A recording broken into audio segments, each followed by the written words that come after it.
Hello and welcome everyone to another Fantasy Premier League video. My name is Mo and this is my channel FPL Inkling.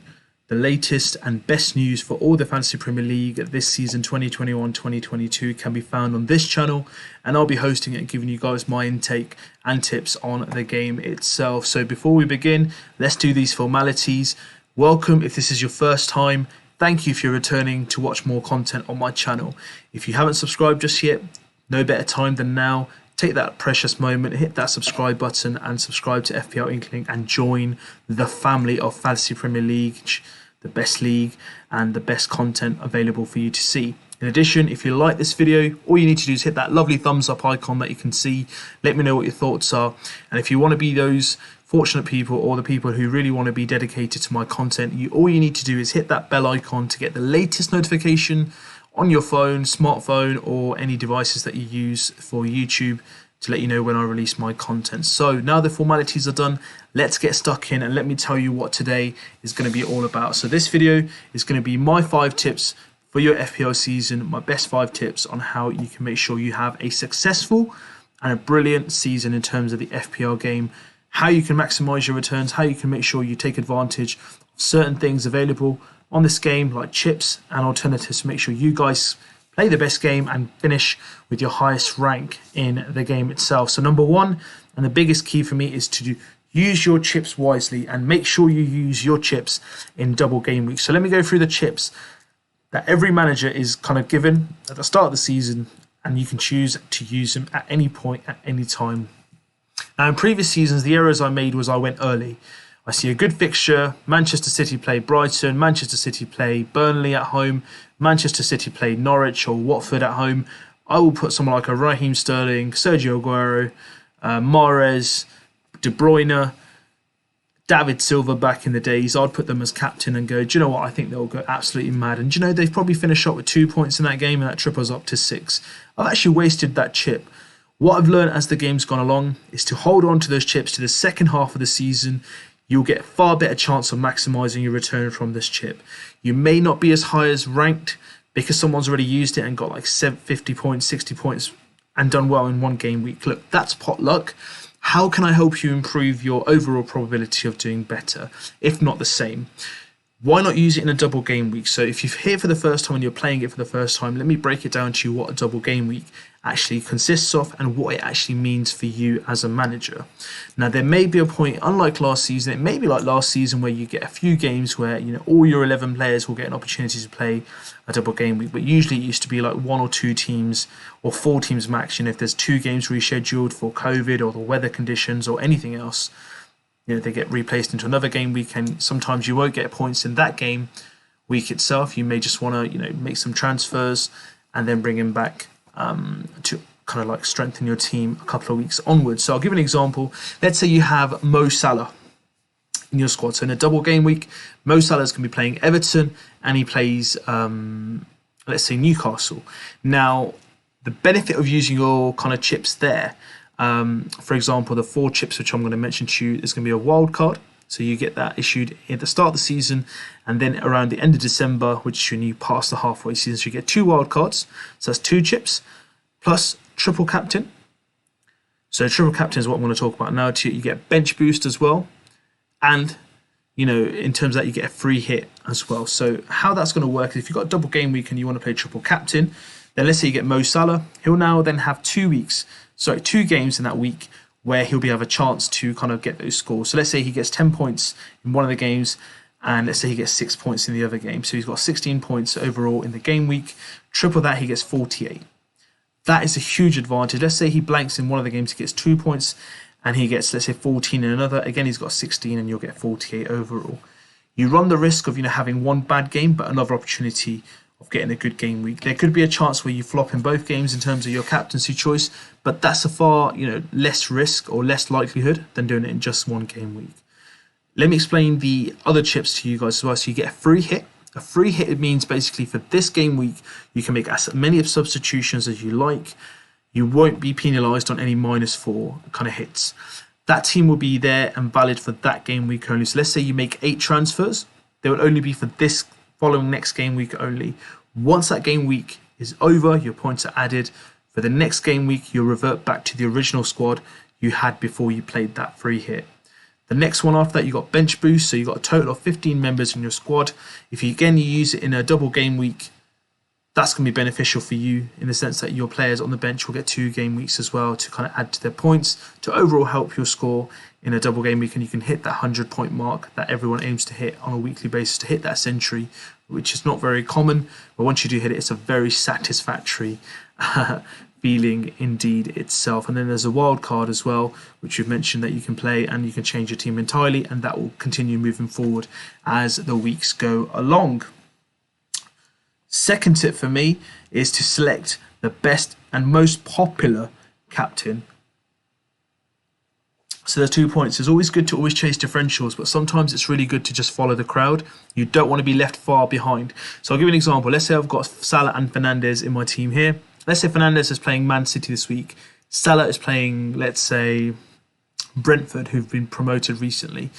Now, that's no disrespect to Brentford, but if you look at it from a fixture difficulty, Fernandes will be like a 5 on a cherry red, according to FPL difficulty, and Brentford would be a kind of 2, I assume, for Liverpool on the game.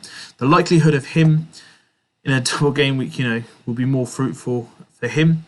He's going to be a best captain choice for that game week, and it depends on form as well and popularity-wise. A lot of people will obviously back Salah a lot more, so follow them. Follow that trend. Do not get left behind.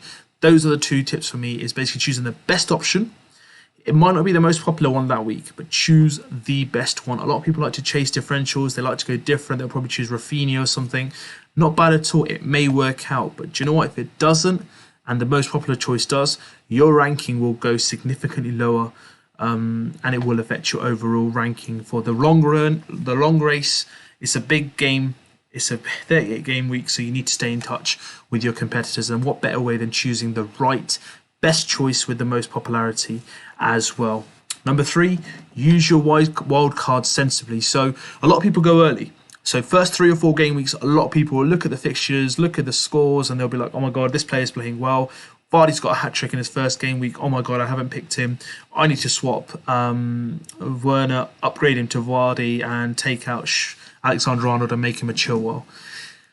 Again, there's no right or wrong thing, but use it sensibly. See the form of teams. See if there's going to be another international break. Because what tends to happen is there's 3 or 4 game weeks, people hit form. Ouch. Comes a wild card. Then there's an international game week break for a week or 2. Someone gets injured on international duty, and then you kind of waste your wild card with that intention as well. It's happened previously to me. So use it sensibly, use it wisely, and use it as close as possible to you can to the deadline. Get the information, who are fit, which players are ready to go, and that can strengthen your squad. What you don't want to do, commit the wild card early, someone gets injured last minute, and it's basically too late for you to recover the damage. So that's why I say use your wild card wisely, and make sure when you do use it, you make the right decision based on what you want your squad to look like for the coming game weeks. Because remember, you can make here and there changes, 1 or 2, but the overall massive kind of restructure is the wild card. So that's why it is necessary that when we do utilize it, we use it wisely in terms of our team selection, but we also time it perfectly so it does kind of impact you positively in the long run for the game itself. Number 4, build your squad value early. So it's nice to get players in who are listed at, let's say, so for example, you had someone like a Bruno Fernandes last year at 10.5 mil. By the end of the season, he was around 11.8. So if you get him in early, he will get points. Eventually, the game, the way it works, he's a phenomenal player. He will get points. His value will build. Someone like a Harry Kane last season started at 10.5 mil, was near enough 12 mil by the end of the season. So you build your squad value. And that, in the end, will help you with your future transfers when you do want to use those additional funds. That's the time to get them in. So there's a lot of managers out there, or a lot of people who think that, I'll get these players in, try to get the best out of them, and then I'll bring in these big hitters. Get those big hitters in now, build the squad value, and use those additional funds to strengthen other parts of your squad, and that will in the long run look a lot better for you. So by the end of the season, your squad value may be like 104 mil, 106 mil, and those extra 4 to 6 mil will come handy for you when building your squad. Number 5, delay your transfers as long as possible. Now, that's something so easily said by me, but it's so hard to practice. It's easier to preach than practice. For me, I'll give you a prime example of last season where I actually made an absolute bad decision in one of the games. So I think it was Kevin De Bruyne, I think it was Aston Villa. He had an absolutely phenomenal first half. He provided an assist or 2 assists and a goal, and I thought, do you know what, he's done well in the previous couple of weeks. He's doing well. He's in form. They got some good fixtures coming on. The game's still going on. He's going to be fine. Half time, I did the transfer. He came out in the second half, got injured on his knee, and he was out for about 3, 4, I think maybe 5 weeks as well for FPL because there was an international break in there as well. That was painful because I already made that transfer. I had 2 free transfers. I made the 2 transfers to get the budget, to get him in. And then the next transfer I had to make, it cost me 4 points. And it kind of messed up my squad balance as well because that's what I wasn't looking for in terms of the squad and generally my decisions for coming weeks because I'd already kind of built my squad around the decision of Kevin De Bruyne at that moment. So if I'd left that to after the game even, or maybe to a Wednesday or a Thursday before the Friday, once the team announcements, kind of press conferences happen and people know that X, Y, and Z are fit to play, that's a better option. Yes, because of transfers, there's a likelihood that people's prices will increase or decrease, but that's the kind of cost-benefit analysis that we're going to have to work with in the game. Choose wisely. I may make the decision quite early as well. Again, it's very, very tempting, but it's the top tip for me is to hold your transfer to as late as possible. There may be a chance that someone plays on a Monday, performs well, and that player might become someone who's part of your plans for the upcoming weeks itself. So it's very difficult to make that decision immediately after a Saturday. So just hold on for a day or two and try. If not, if you can, wait till maybe Wednesday, Thursday to make that final transfer itself. So those are the 5 tips I'm giving you guys for FPL for this season so far to really utilize and keep in mind when building your squads, when making your decisions, when focusing on the long-term plan. These 5 ingredients will actually help you in the long run make sure that you are a successful manager and you make decisions which are based on long-term success. So how did you find this video? If you liked it, hit that like button. If you haven't subscribed just yet, this is the opportunity just to hit that subscribe button and be a subscriber of FPL Inkling. If you haven't joined the league itself, the league code's at the bottom left. And if you want the notifications for my content, all you got to do is hit that lovely notification bell icon and you'll be receiving notifications when and where I release my FPL content. If you guys want to contact me, hit me some comments in the comment section. Let me know what your thoughts are, if there's any other questions you may have. My social media is below as well, Instagram and Twitter included. Give me a shout out and I'll be there to help you guys out as soon as possible. Thank you for watching. If you've enjoyed it, it's been an absolute pleasure. Best of luck, guys, when making your squads. I'll be back with some more content on FPL Inkling to give you guys the latest and best news around the FPL game 2021-2022.